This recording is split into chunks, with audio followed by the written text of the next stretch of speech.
I would like to underline what Ali also said on the question that the Iran deal is a gateway issue. And it's not only a gateway issue to the stabilization of the Middle East, but also of the nuclear order.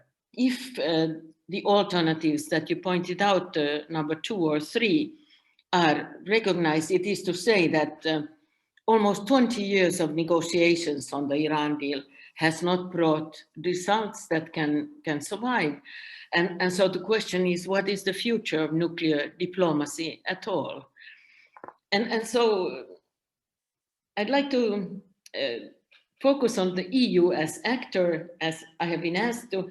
And in a way, one looking at the situation today, one can say that the EU's influence on the WMD question, issues related to it, and nuclear diplomacy peaked in 2003.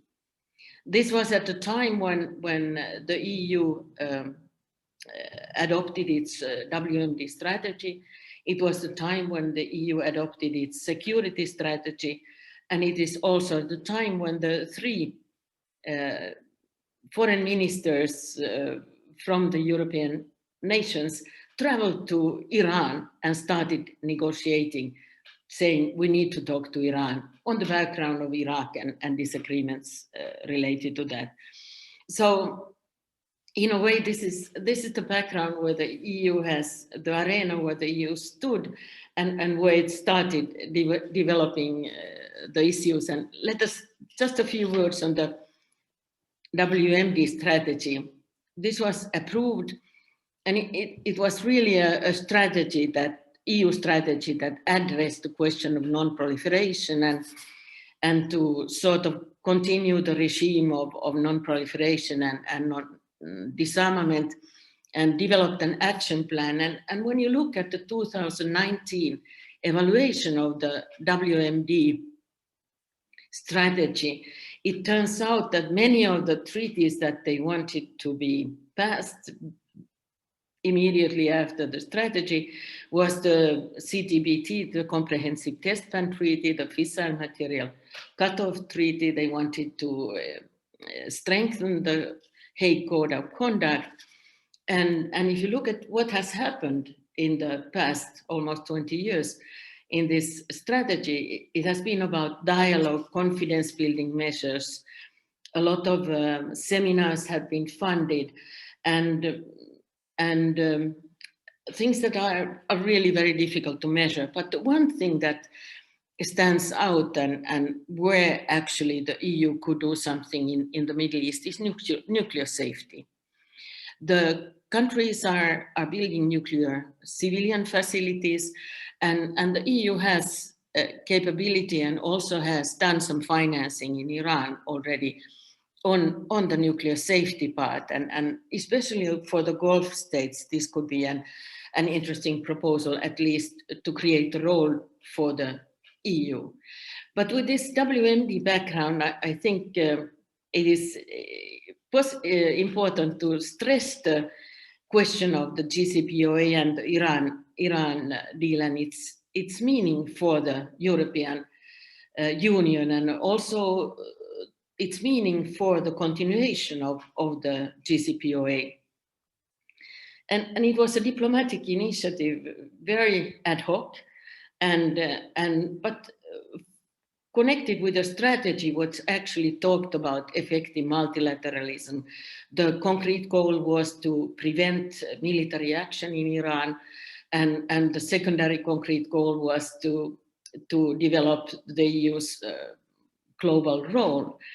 And if you look at the goals, of course, you can say that for the 20 years past, there has been no military action.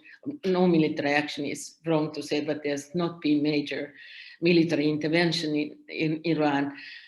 On the other hand, the role of the global role of the EU actually sees a diminution of its influence during the whole 20-year process.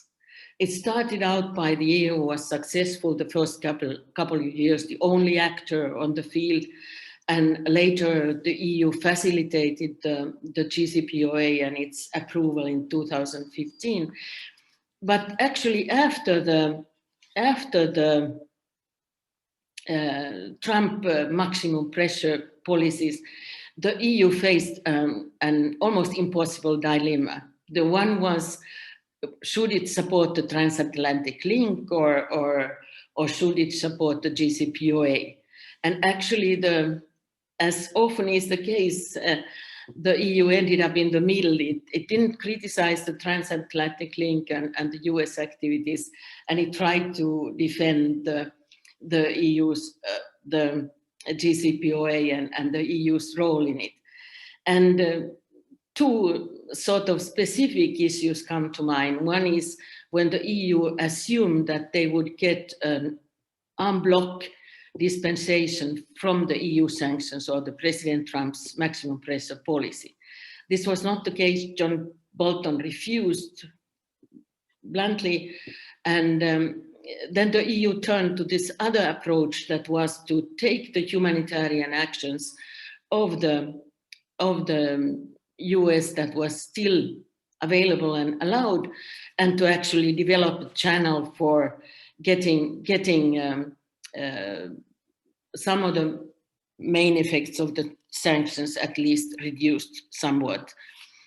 The so-called INSTEX was seriously an EU effort to do something to actually counter the US sanctions, but has so far failed. And the failure is often assigned to European banks and enterprises, but actually I think the failure is about the treasuries and the US Treasury's unwillingness to actually approve a list of things that can be traded with Iran.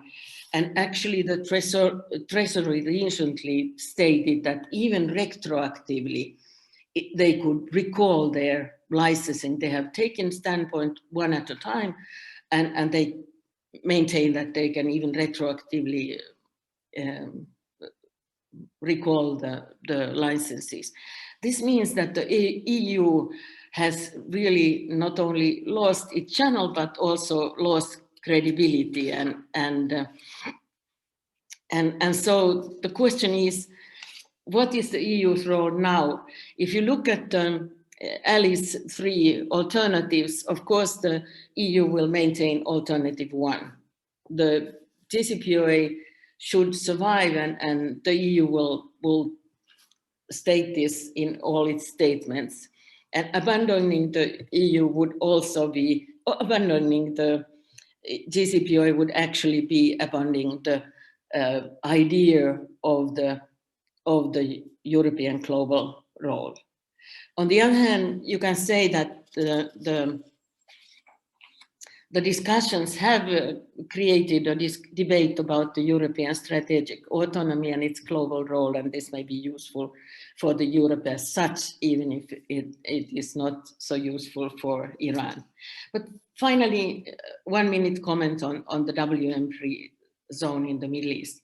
The EU is not the main actor here. It is, on the one hand, the Arab states and Iran and the MENA states that now meet once a year and discuss the question, and the 5 states that are invited as observers are the P5, including 2 European states, but not the EU. France and the UK are present.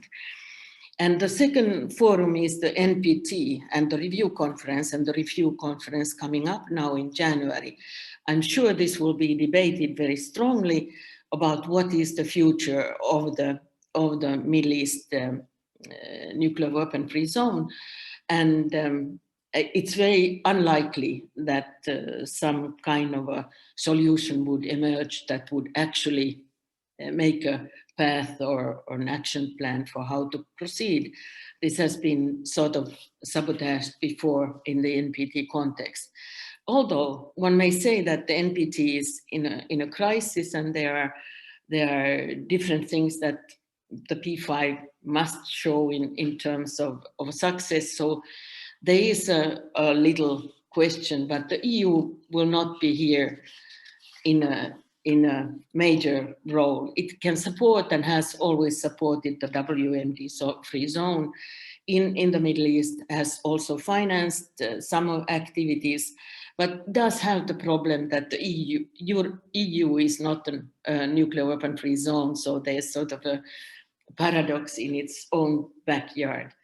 My conclusion, again, maybe a pessimistic conclusion, would be that the EU's role would be stabilization of the Middle East in terms of hopefully in terms of the refugees and the refugee policies.